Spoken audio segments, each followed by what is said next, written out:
Oui, bien sûr. Le moment où le moment où un parent parle, la première chose, c'est on se sent pas soulagé. Je me souviens de ce souvenir de mon enfance. Je me sentais humilié. Je me sentais encore plus isolé. Et après, il y avait une manière de commencer un sorte de discours, d'avoir un petit peu une chance, une possibilité, juste de demander la question pourquoi. Souvent, il faut juste poser la question, mais pourquoi ça se passe? Pourquoi vous faites ça? Mais est-ce que l'école vous a soutenu, vous? Vous avez été viré de plusieurs écoles. Il y a des écoles qui m'ont pas soutenu. Il y en a une école qui m'a pas soutenu. Il y en a des autres qui m'ont vraiment aidé. Mais pas soutenu, ça veut dire quoi concrètement? Je me souviens toujours d'une certaine un moment où il y avait ma mère qui est rentrée à l'école.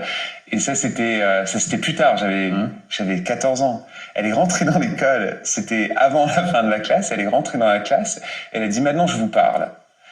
À la prof. Oui, au prof. Et elle a dit madame, vous devez partir. Elle a dit je vous attends. Et vous attendez dehors. Elle a dit non, j'attends ici. Non, mais moi, je voulais pleurer. J'étais en train de pleurer. Je me cachais. Je disais, je suis invisible, je ne suis plus là.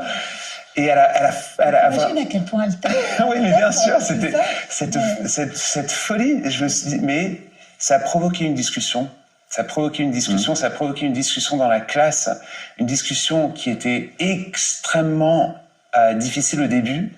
Mais ensuite, tout le monde a commencé à parler dans la classe. Et je me souviens de ça. Tout le monde est resté un peu plus longtemps. Tout le monde a commencé à se parler. Mais pourquoi c'est comme ça? Je dis toujours que l'empathie, la tolérance se provoque. Il faut l'encourager. C'est pas quelque chose qu'on peut juste, on va pas juste dire que ça va être naturel tout le temps. Il faut l'encourager. Alors ça, vous vous battez là-dessus.